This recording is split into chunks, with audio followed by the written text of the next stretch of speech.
In this program, we'll cover an important inspection you'll do before every flight, the pre-flight inspection.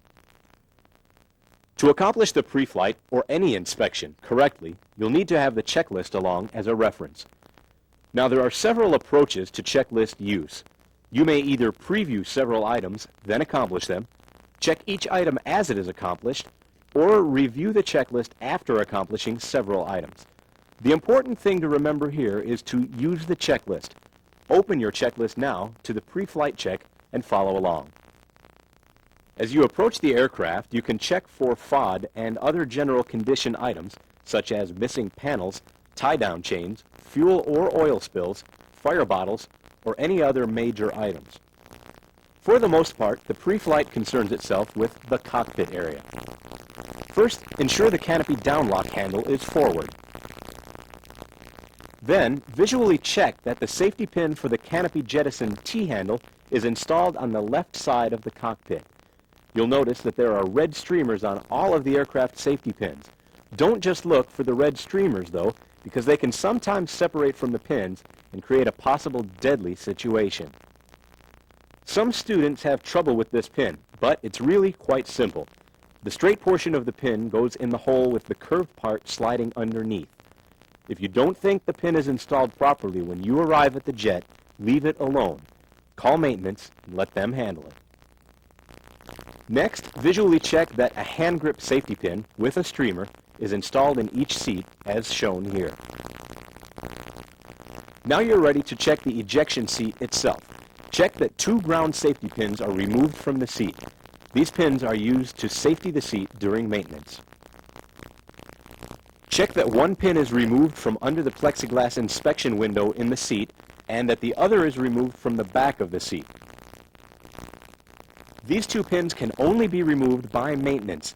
If any of the pins, with the exception of the safety belt man seat separator, are left in place, canopy jettison and/or seat ejection are prevented. Remember, don't just look for the streamers. Look for the pin. Check the seat man separator for cuts. The strap guide should be snapped down and the strap should not be twisted. Now, ensure that the cushion is secured to the seat. Should the cushion slide forward in flight, it could interfere with stick movement. At this point, if you need spacers to help support your parachute, ensure that you have an adequate number. If they aren't already in the aircraft, you can get some from maintenance. Now, inspect the shoulder harness and seat belt as you did with the seat man separator. The fuzz appearing on the strap surface and along the edge are broken ends of strap fibers.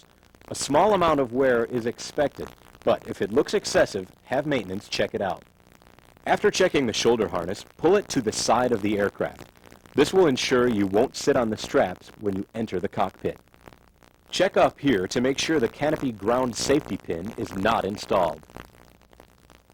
Check the quick disconnect plate on the left side of both seats as shown here. The couplings should be safety wired together.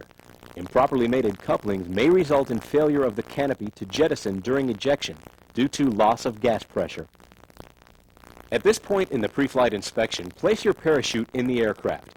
This will keep the chute clean of oil or fuel it might get from being placed on the ramp or wing. However, if the chute is placed on the ground or aircraft wing, ensure the parachute back is facing upward. As a technique, you can prepare the straps for easy entry or pull the parachute back out when you're ready to enter the jet. The checklist now directs you to check the Form 781, also known as the aircraft forms. As a technique, most instructors check the forms when first arriving at the jet since they tell you the condition of your aircraft. Before you start going through them, ensure you have the correct forms for your aircraft tail number. Since a program text covers how to check the 781, we won't discuss it in detail here.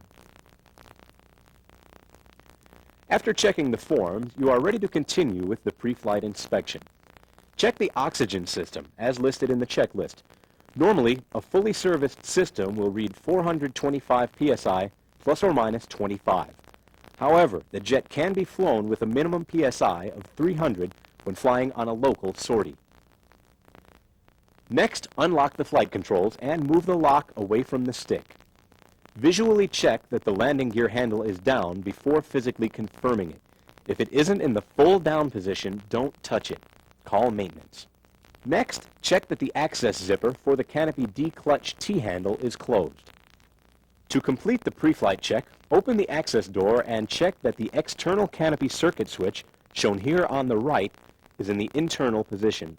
Then, close and secure the access door. Now that you've completed the pre-flight check, you're ready to start your exterior inspection, which we'll cover in the next program.